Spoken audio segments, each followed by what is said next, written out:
Hello friends, सभी को नमस्कार। एक बार फिर से स्वागत है आपका मेरे यूट्यूब चैनल सूर्य एजुकेशन सेंटर पे। तो आज हम बात करने वाले हैं सिंधु घाटी सभ्यता या हड़प्पा सभ्यता के बारे में। ठीक है, जैसे कि हमें पता है कि हमारी जो सिंधु घाटी सभ्यता है उसको हम हड़प्पा सभ्यता भी बोलते हैं। क्यों बोलते हैं? क्योंकि जो हमारी सिंधु घाटी सभ्यता है उसमें जो हमारा हड़प्पा स्थल है वो सबसे पहले खोजा गया था, तो इसीलिए हम सिंधु घाटी सभ्यता को हड़प्पा सभ्यता भी बोलते हैं।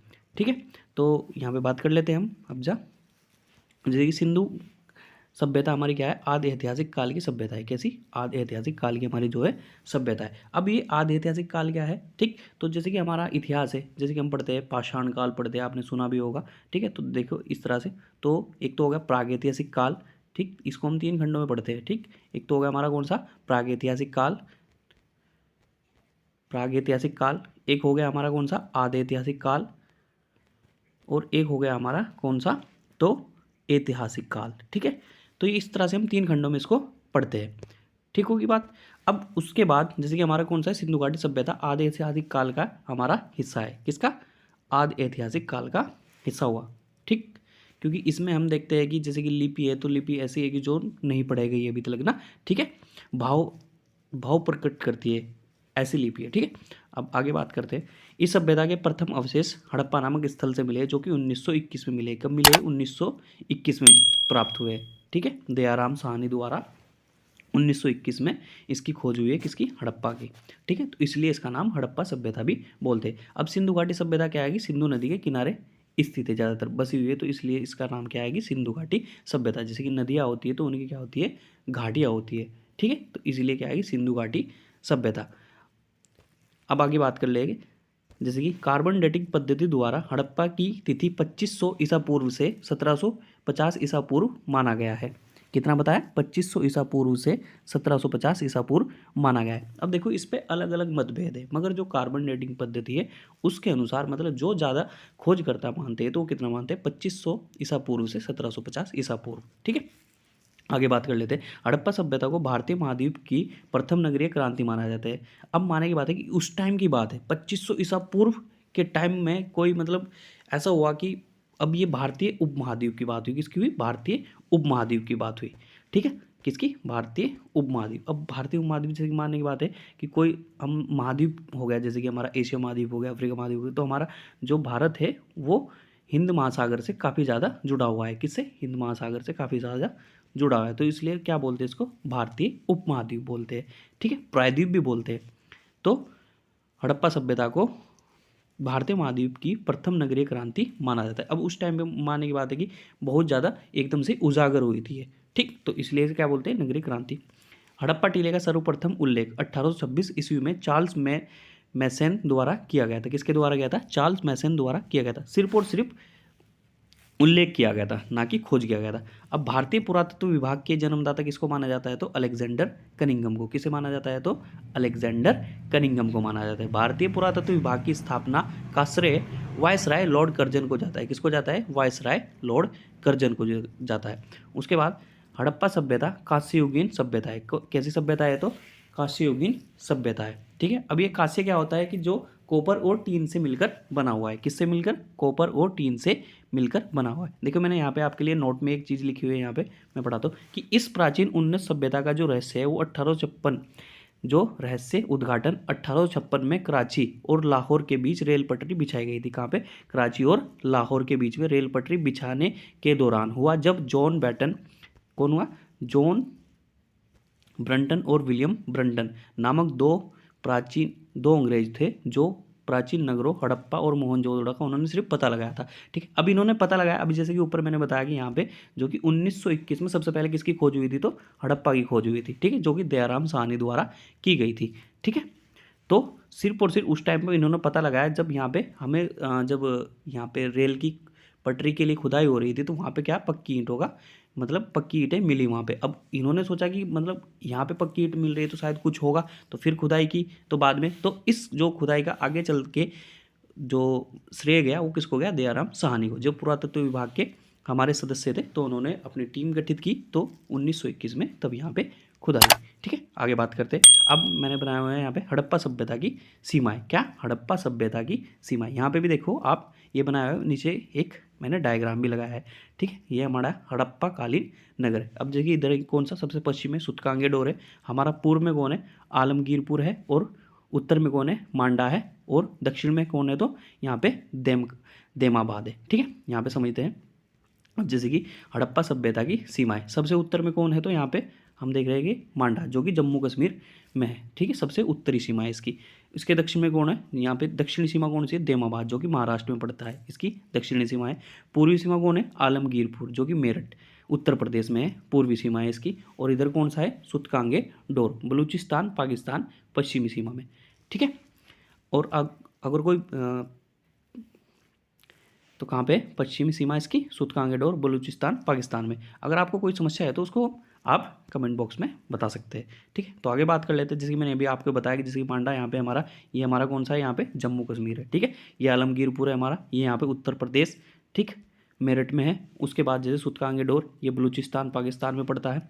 और नीचे कौन सा है हमारा, देमाबाद, ठीक है, कौन सा, देमाबाद, जो कि महाराष्ट्र में पड़ता है, ठीक। तो ये तो हो गई हमारी किसकी सीमा, होगी हड़प्पा कालीन स्थलों की, या फिर बोल सकते हैं कि सिंधु घाटी सभ्यता की, इस तरह से। अब देख रहे हैं कि आप ये त्रिभुजाकार का है, जैसे कि यहाँ से देख रहे हो ना आप, तो ये कुछ कैसी है, इसकी आकृति त्रिभुजाकार की। क्वेश्चन में कभी कभी पूछ लेता है कि जो हमारी हड़प्पा सभ्यता है वो किस आकार की है, या सिंधु घाटी सभ्यता है जो किस आकार की है, तो वो किस आकार की है, तो त्रिभुजाकार की है, ठीक है। आगे बात करते हैं हड़प्पा कालीन स्थल। अब देखिए यहाँ पे मैंने इसमें दिखाना चाहूँगा आपको कि जैसे जैसे अलग अलग दिखाया, जैसे यहाँ हड़प्पा रावी नदी के तट पर है, ठीक है। यहाँ पे मोहनजोदड़ो हो गया, सूतकांगे डोर हो गया यहाँ पे, ठीक है, चंदहुदड़ो हो गया, ठीक है, धालीपुर हो गया, सूत्रकोटा हो गया, लोथल हो गया, रंगपुर हो गया, रोजड़ी हो गया, ठीक है। यहाँ पे बनवाली देख लो आप, ये बनवाली हो गया, ठीक। तो ऐसे काफ़ी सारे स्थल है, ठीक। मगर हम इनके बारे में, सभी के बारे में नहीं बात करनी है हमें, जो मेन है हमारे जो एग्ज़ाम से रिलेटेड है ज़्यादातर, उनके बारे में हम यहाँ पे डिस्कस करेंगे, ठीक है। अब ये तो पढ़ते पढ़ते फिर बहुत टाइम हो जाएगा आपको, ठीक, वीडियो भी बहुत ज़्यादा लंबी हो जाएगी। मगर उन चीज़ों को हमें करना ही क्या है कि जो एग्ज़ाम से रिलेटेड नहीं है, हमें तो क्योंकि अपना टाइम भी बचाना है, ठीक। आगे बात करते हैं। अब जैसे कि मैंने जो प्रमुख स्थल है उनके बारे में यहाँ पे बात करते हैं। अब जैसे कि यहाँ पे हो गया हड़प्पा, सबसे पहले, क्योंकि हड़प्पा की खोज हुई थी तो सबसे पहले बात कर लेते हैं अब हड़प्पा की, ठीक है। हड़प्पा हमारे रावी नदी के तट पर स्थित है, जैसे कि मैंने अभी आपको मैप में दिखाया ऊपर कि हड़प्पा जो है हमारे कहाँ पे, रावी नदी के तट पर बसा हुआ है। कौन सा, हड़प्पा, ये देखो यहाँ पे हड़प्पा रावी नदी के तट पर यहाँ पे बसा हुआ है, ठीक है।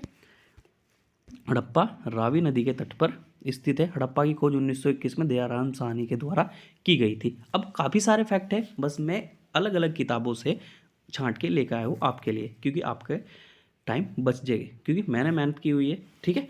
तो बात करते आगे। शंख का बना हुआ बैल, कि किसके, शंख का बना हुआ बैल, नटराज की आकृति वाली मूर्ति प्राप्त हुई है, नटराज की आकृति वाली मूर्ति प्राप्त हुई है। पैर में सांप दबाए गरुड़ का चित्र, मछुआरे का चित्र प्राप्त हुआ है। किसे, पैर में दबाए गरुड़ का चित्र, मछुआरे का चित्र भी प्राप्त हुआ है। सिर के बल खड़ी नग्न स्त्री, सिर के बल खड़ी नग्न स्त्री जिसके गर्भ से पौधा निकला दिखाई दे रहा है। देखो ये दोस्तों, ये क्वेश्चन बहुत ज़्यादा इंपॉर्टेंट है, पूछा भी गया है पहले काफ़ी बार ना, कि जो मतलब वह कौन सी सभ्यता है, ठीक है, या कौन सा हड़प्पा सभ्यता का कौन सा स्थल है जहाँ से स्त्री के गर्भ से पौधा निकलता दिखाई दे रहा है, तो वो कौन सा है, तो हड़प्पा सभ्यता है, ठीक है। कौन सा स्थल है, तो हड़प्पा स्थल है, ठीक। हड़प्पा से एक दर्पण प्राप्त हुआ है जो कि तांबे का बना हुआ है। किसका बना हुआ है, तो तांबे का बना हुआ है, ठीक है। देख लो कि कितनी मतलब अलग अलग बात है कि तांबे का बना हुआ और मतलब दर्पण बना हुआ है, ठीक है।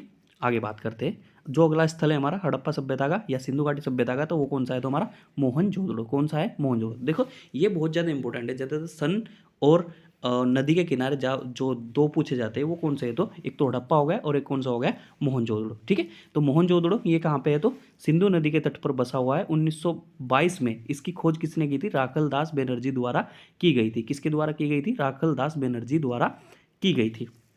मोहनजोदड़ो को मर्तकों का टीला भी कहा जाता है। क्या कहा जाता है, मर्तकों का टीला भी कहा जाता है, ठीक है। कभी कभी क्वेश्चन में ऐसे पूछा जा सकता है कि मोहनजोदड़ो का दूसरा नाम क्या है, तो क्या नाम है, तो मर्तकों का टीला भी है, ठीक है।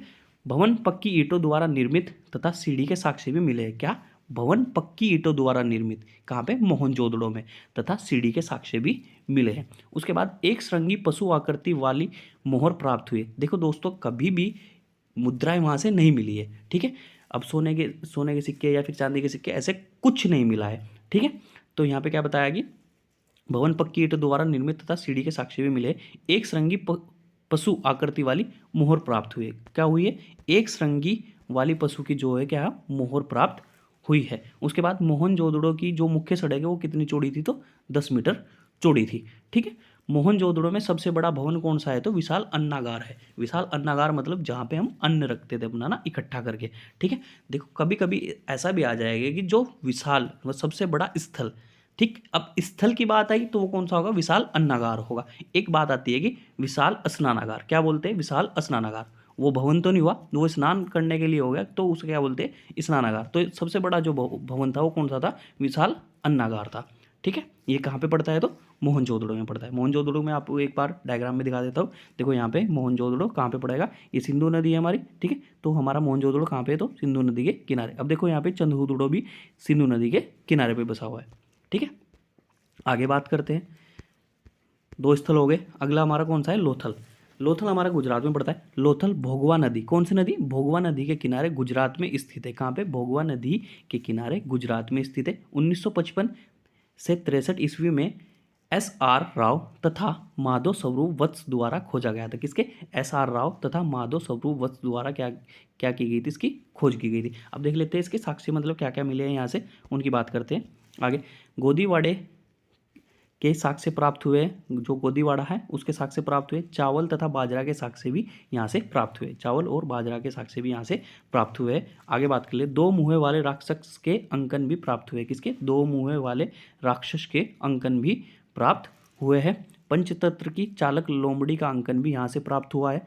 बत्तख, बारहसिंगा, गोरिल्ला के अंकन भी यहाँ से प्राप्त हुए। महिला पुरुष को एक साथ दफनाया गया है, ठीक है। कहाँ पे? लोथल में महिला और पुरुष को एक साथ दफनाया गया है, ठीक है। ये क्वेश्चन पूछा जा रखा है कि महिला और पुरुष को एक साथ दफनाए जाने का स्थल कौन सा है हड़प्पा सभ्यता का? तो वो कौन सा होगा? लोथल होगा, ठीक है दोस्तों। आगे बात करते हैं कालीबंगा। कौन सा? कालीबंगा, जो घग्गर नदी के किनारे स्थित है। कौन सा? घग्गर नदी के किनारे स्थित है, जो कि राजस्थान में स्थित है। कहाँ पे? राजस्थान में स्थित है। 1953 में डॉक्टर ए घोष द्वारा खोजा गया था। किसके? डॉक्टर ए घोष द्वारा खोजा गया था। इसका शाब्दिक अर्थ काली चूड़ी, काली चूड़िया है। कौन सी? काली चूड़िया। देखो हमें पता है कि राजस्थान हमारा जो कालीबंगा कहाँ पे? घग्गर नदी के किनारे राजस्थान में स्थित है। हमें पता है कि राजस्थान में चूड़ियों का व्यापार बहुत ज़्यादा होता है और चूड़ियाँ बनाई भी जाती है वहाँ पे, ठीक है। आज भी हाथ से लोग बाग वहाँ पे जो हस्तकरघा की जो स्थिति है, मतलब अपने हाथों से चूड़ियाँ बनाते हैं वो, ठीक है। तो इससे भी याद रख सकते हैं हम कि कालीबंगा, ठीक है, काली चूड़ी। बात समझ में आ गई, ठीक है। तो चूड़ियों का व्यापार कहाँ पे? राजस्थान में काफ़ी ज़्यादा होता है, तो इससे भी हम इसको याद रख सकते हैं, ठीक है। आगे बात करते हैं कि प्राग हड़प्पा तथा विकसित हड़प्पा दोनों के साक्ष्य कहाँ से हुए हैं? कालीबंगा से। यानी प्राकृतिक हड़प्पा और विकसित हड़प्पा के दोनों के साक्ष्य कहाँ से मिले? तो कालीबंगा। जूते हुए खेत तथा सरसों के साक्ष्य भी कहाँ से प्राप्त हुए? तो कालीबंगा से, ठीक है। कहाँ से मिलेंगे? जूते हुए खेत तथा सरसों के साक्ष्य प्राप्त कहाँ से हुए? तो कालीबंगा के। देखो मैंने अभी आपको लोथल में भी बताया कि यहाँ से मतलब चावल और बाजरा के साक्ष्य प्राप्त हुए। कहाँ क्या बताया? कि चावल और बाजरा के साक्ष्य यहाँ से प्राप्त हुए, ठीक है। यहाँ पे देखा, मगर जूते हुए खेत तो नहीं बताया। जूते हुए खेत कहाँ पे बताया हमने? यहाँ पे आपको देखो कालीबंगा में जूते हुए खेत तथा सरसों के साक्ष्य यहाँ से प्राप्त हुए। एक सींग वाले देवता के साक्ष्य भी प्राप्त हुए। कहाँ से? कालीबंगा से। कपाल में छेद वाले बालक का शव भी यहाँ से प्राप्त हुआ है, ठीक है।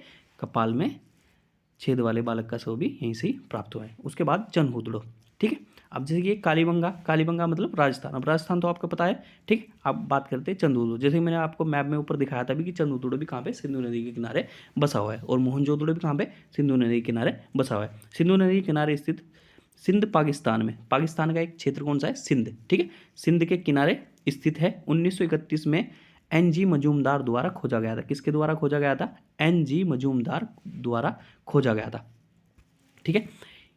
मन के बनाने का कारखाना प्राप्त हुआ है। कहाँ से? मन के बनाने का कारखाना प्राप्त हुआ है। कहाँ से? तो चंद्रहुदड़ो में, ठीक है। ईंट पर बिल्ली का पीछा करते हुए कुत्ते के पदचिन्ह प्राप्त हुए हैं, ठीक है। ईंट पर बिल्ली का पीछा करते हुए कुत्ते के पदचिन्ह प्राप्त हुए हैं। तो कहाँ से? तो चंद्रहुदड़ो से। इससे कौन सा क्वेश्चन बनता है सबसे ज़्यादा? तो वो बनता है यहाँ पे कि मन के बनाने का कारखाना कहाँ से प्राप्त हुए, या सबसे ज़्यादा कारखाने कहाँ से प्राप्त हुए, तो चंद्रभूदड़ों से प्राप्त हुए। ठीक है, देखो दोस्तों आप यहाँ से स्क्रीनशॉट भी ले सकते हो। ठीक है, तो आप यहाँ से स्क्रीनशॉट ले सकते हो। उसके बाद बनवाली, हरियाणा के हिसार जिले में स्थित कहाँ पे, डॉक्टर R.S. बिष्ट द्वारा खोजा गया था। किसके, डॉक्टर और R.S. बिष्ट द्वारा खोजा गया था बनवाली, जो कि सिंधु घाटी सभ्यता का स्थल है। ठीक है, अच्छे किस्म के जौ प्राप्त हुए। हमें पता है कि सबसे ज़्यादा जो प्रचलित अगर कोई अनाज था तो वो कौन सा था उस टाइम पे, जौ था। ठीक है, हल्की आकृति वाला खिलौना प्राप्त हुआ है। ठीक है, क्या हुआ है, हल्की आकृति वाला खिलौना प्राप्त हुआ है। ठीक है, यानी कि हल, हमें पता है कि जो जिससे हम खेत जोतते हैं वो क्या है, हल। ठीक है, अब देखो बनवाली, बनवाली, ठीक, बनवाली यानी कि हरियाणा वाली, हम अगर बात करें तो हरियाणा के हिसाब किताब वाली। ठीक, इससे भी याद रख सकते हैं कि बनवाली। ओके, आगे बात करते हैं दोस्तों। अगला है रोपड़, कौन सा, रोपड़। अब देखो रोपड़ में हम इसको कैसे याद रखेंगे। अब देखो पहले बात कर लेते हैं कि कहाँ पे बसा हुआ है। पंजाब में सतलज नदी के किनारे स्थित है। कहाँ पे, पंजाब में सतलज नदी के किनारे स्थित है। इसको मैं दिखाना चाहूँगा आपको एक बार, कहाँ पे स्थित है। पंजाब में जो हमारी कौन सी है, सतलज नदी है। ठीक है, देखो किसकी बात कर रहे हैं हम, रोपड़, ये हमारी सतलज नदी है। तो यहाँ ये हो गया यहाँ पे रोपड़, देख पा रहे हो आप, ये कौन सा है हमारे यहाँ पे, सतलज नदी है ये वाली। ठीक, तो ये यहाँ पे रोपड़ स्थित है, जो कि पंजाब में स्थित है। ठीक है, पंजाब का मतलब 5 नदियों का स्थल। ठीक, अब ये पंजाब में स्थित, पंजाब में स्थित सतलज नदी के किनारे स्थित, जो कि 1950 से 55 में खोजा गया था बी लाल तथा यज्ञदत्त शर्मा द्वारा। ठीक है, मानव के साथ कुत्ते को दफनाए जाने के साक्ष्य प्राप्त हुए। मानव के साथ किसके, कुत्ते को दफनाए जाने के साक्ष्य प्राप्त हुए। ठीक, देखो यहाँ पे हम कि मानव के साथ, कि मानव मरता है उसके साथ कुत्ते को दफनाया जाता है तो आदमी क्या होता है, भावुक हो जाता है और रोने लगता है। तो रोपड़ यानी कि मानव के साथ कुत्ते, यानी कि मानव मरा उसको कुत्ते के साथ दफनाया गया तो क्या, कौन क्या लगा, रोने लगा, यानी कि जो उसके परिवार वाले या जो गए वो रोने लगे। तो इससे भी हम याद रखें रोपड़। ठीक है, उससे हम इस फैक्ट को याद रख सकते हैं। अगला है हमारा कौन सा, धोलावीरा, कौन सा, धोलावीरा। गुजरात के भरूच जिले में स्थित, कौन से, गुजरात के भरूच जिले में स्थित 1990-91 में डॉक्टर R.S. बिष्ट द्वारा खोजा गया था।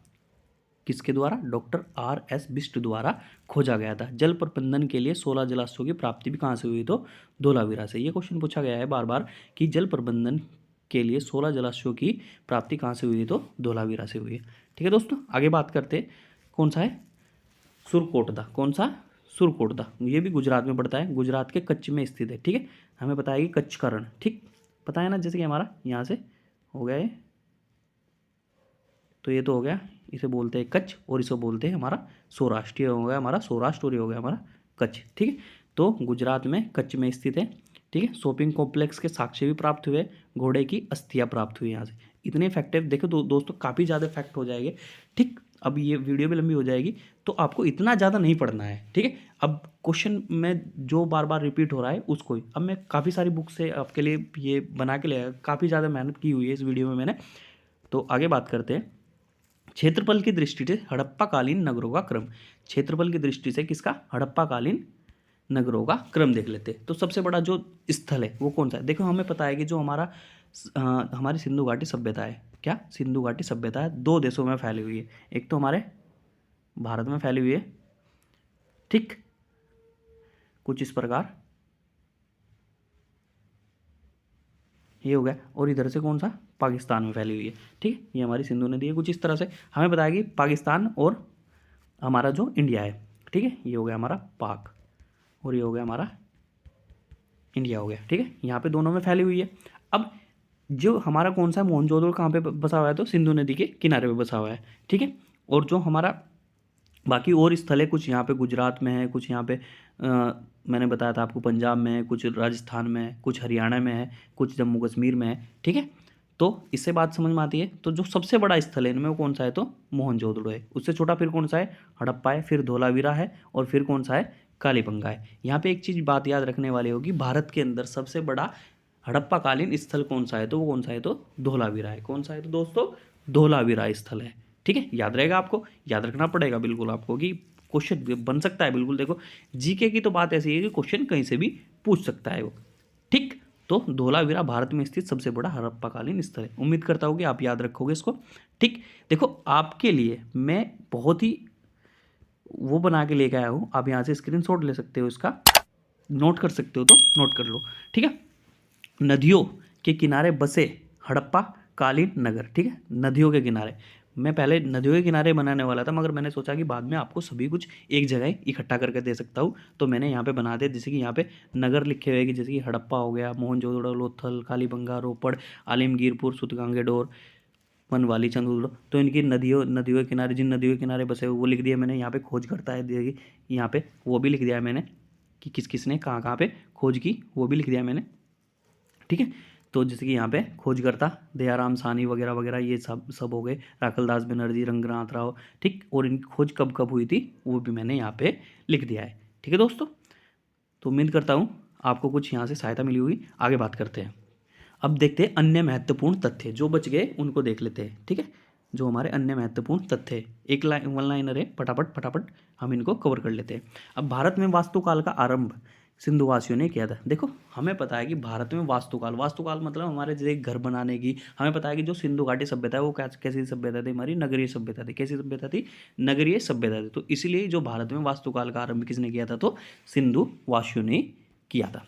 सिंधु सभ्यता एक नगरीय सभ्यता थी, ठीक है। कैसी सभ्यता थी? एक नगरीय सभ्यता थी। देखो कोई भी सभ्यता हो, जैसे कि हमारे पता है कि जैसे कि जब हरियक वंश चला, फिर सुनाग वंश चला, तो कुछ इस प्रकार से चला और वो मतलब इस तरह से बढ़ता गया। मगर सिंधु घाटी सभ्यता के साथ ऐसा नहीं था, वो एकदम उजागर ऐसा हुई थी बहुत तेजी से। फिर उसके बाद उसका पतन हुआ और फिर मतलब बाढ़ वगैरह आई, जैसे उसका पतन हो गया। देखो पतन के आज भी उसके ऊपर बहुत ज़्यादा मतभेद है कि उसका मतलब सिंधु घाटी सभ्यता का पतन किस प्रकार हुआ, ठीक है। तो उस पर ज़्यादा गौर नहीं देना हमें, ठीक। तो जो हमारी शहरी सभ्यता होती है वो एकदम उजागर ऐसा होती है, ठीक है। और जैसे कि हरियक वंश हो गया, शिशुनाग वंश हो गया, फिर मतलब इसी तरह से मौर्य वंश आया, फिर इसी तरह से वो आगे बढ़ते गए, ठीक। तो वो फटाफट इनको देख लेते हैं। भारत में वास्तुकाल का आरंभ सिंधुवासियों ने किया। सिंधु सभ्यता एक नगरीय सभ्यता थी। सड़क एक दूसरे को समकोण पर काटती थी, यानी कि ऐसे करके ऐसे बनी हुई थी, तो ये नहीं कि कहीं पे आगे मुड़ गई या जो कुछ भी है, ठीक है। भवन दो मंजिले भी थे। दरवाजे सड़कों की ओर खुलते थे, ठीक है। जो दरवाजे थे उनके किसकी? सड़कों की ओर खुलते थे। विश्व में कपास का उत्पादन सर्वप्रथम किसने किया था? तो सिंधुवासियों ने किया था। सिंधुवासी चावल, बाजरा, लोथल से प्राप्त करते थे। रागी, सरसों, कालीबंगा से का उत्पादन करते थे, ठीक है। कालीबंगा से जूते हुए खेत का साक्ष्य प्राप्त हुआ, ऊपर मैंने बता दिया है आपको। आगे बढ़ते हैं। सिंधु सभ्यता में मुद्रा का प्रचलन नहीं था, जैसे कि मैंने पहले बताया आपको। क्रय विक्रय वस्तु विनिमय, जैसे कि मानने की बात है, हम कुछ चीज़ें खरीदते हैं, आप आज भी गांव में जाकर देखते होंगे कि वो कुछ सामान लेते हैं तो उनके बदले उसको अनाज देते थे। तो इसी तरह से सिंधु घाटी सभ्यता में भी, तो सिंधु सभ्यता में भी लोग बाग करते थे, क्योंकि वहाँ पे मुद्राओं का प्रचलन नहीं था। सिंधु सभ्यता के लोग अन्य सभ्यताओं के लोग के साथ भी व्यापार करते थे। टीन, अब जैसे कि कौन कौन से धातु या फिर ऐसे हमारे यहाँ पे आयात होते थे, ठीक है। तो टीन कहाँ से आता था? अफगानिस्तान से। तांबा, खेतड़ी राजस्थान से। चांदी अफगानिस्तान से, ईरान से। सोना कहाँ से आता था? ईरान से, अफगानिस्तान से, राजस्थान। लाजवर्द कहाँ से वो मिलती थी? तो मेसोपोटामिया और अफगानिस्तान से, ठीक है। आगे देखते हैं। हड़प्पा सभ्यता से मंदिर का कोई अवशेष प्राप्त नहीं हुआ है, ठीक है। हड़प्पा सभ्यता से मंदिर का कोई अवशेष प्राप्त नहीं हुआ है। मोहनजोदड़ो की एक मोहर से स्वास्तिक चिन्ह प्राप्त हुआ है। कहाँ पे? मोहनजोदड़ो की एक मोहर से, ठीक। मोहरें होती थी पहले। उसके बाद हड़प्पा सभ्यता में मुख्य रूप से कुबड़े वाले सांड की पूजा की जाती थी। हड़प्पा सभ्यता में वृक्ष पूजा के साक्ष्य भी प्राप्त हुए। सिंधु लिपि के बारे में विचार करने वाला व्यक्ति कौन थे? अलेक्जेंडर कनिंघम थे। सिंधु लिपि के बारे में जो विचार करने वाले व्यक्ति थे वो कौन थे? तो अलेक्जेंडर कनिंघम थे। दोस्तों ये फैक्ट इंपॉर्टेंट हो जाता है यहाँ पे, ठीक है। उसके बाद सिंधु लिपि जो भाव चित्रात्मक थी, कैसे? जैसे कि भाव प्रकट करने वाली थी। वो ऐसा नहीं थी कि मतलब लिख दिया हमने कुछ भी ऐसे कर दिया, तो ऐसा कुछ नहीं थी। मतलब चित्र दोबारा बनी होती थी, कुछ इस तरह से कर दिया, कोई त्रिभुज बना दिया, कोई चतुर्भुज बना दिया, तो कुछ इस तरह से भाव प्रकट करती थी। तो उनको बाद में समझा गया, आज तक भी उसको अच्छी तरह से समझ नहीं पाए। आगे बात करते हैं। जो सिंधु लिपि है दाएं से बाएं को लिखी, अब दाएं हमारा हाथ होता है तो इधर से इधर को लिखी जाती थी, ठीक है। हम कैसे लिखते हैं? इधर से इधर को लिखते हैं, ठीक है। ये बात होगी। आगे बात करते हैं। दाएं से बाएं को लिखी जाती थी। लोथल तथा सुतकोतरा सिंधु सभ्यता के बंदरगाह थे। उसके बाद सिंधु सभ्यता का मातृसत्तात्मक सभ्यता थी। मातृसत्तात्मक जैसे कि अब आज की हमारी सभ्यता कैसी है, तो पितृसत्तात्मक है। जैसे कि बच्चे के आगे किसका नाम लिखा जाता है, तो पिता का नाम लिखा जाता है, ना कि माता का नाम। उस टाइम पे ऐसा नहीं था कि मतलब स्त्रियों की जो दशा थी वो बहुत अच्छी थी, तो मातृसत्तात्मक थी। हड़प्पा कालीन सभ्यता त्रिभुजाकार थी तथा इसका क्षेत्रफल कितना था, 12,99,600 वर्ग किलोमीटर था। कितना, 12,99,600 वर्ग किलोमीटर था। सिंधु सभ्यता का विस्तार भारत व पाकिस्तान में लगभग 1500 स्थलों पर पाया जाता था। कितने, उसके बाद सिंधु सभ्यता में ईंट का अनुपात क्या था हमारा, 4, 2 और 1। जैसे कि हमारा घनाभ होता है कुछ इस तरह से ये, ठीक है, जैसे कि ईंट आपको पता ही है, ठीक। तो 4:2:1, ठीक है। जैसे कि इसकी लंबाई होगी 4, इसकी चौड़ाई कितनी होगी 2, और इसकी जो ऊंचाई है जो ईंट की वो कितनी थी, 1 थी। सिंधु वासियों का मुख्य व्यवसाय क्या था, कृषि था, ठीक है। कौन सा था, तो कृषि था। और जैसे कि इसके पतन के कारण है, अब हमें जैसे कि मोहनजोदड़ो फिल्म भी देखी होगी आपने, कि इसके पतन के कारण कैसे कि बाढ़ आ गई या जो कुछ भुखमरी हो गई या जैसे कैसे भी है, तो उसके जो मतभेद है वो आज भी है उस पर। तो ठीक है, तो उम्मीद करता हूँ दोस्तों आपको वीडियो पसंद आई होगी। वीडियो पसंद आएगी तो हमारे वीडियो को लाइक करें, कमेंट करें, और आपके कुछ भी समझ में नहीं आया तो आप कमेंट बॉक्स में मेरे को बता सकते हो। तो आज के लिए इतना ही। जय हिंद दोस्तों।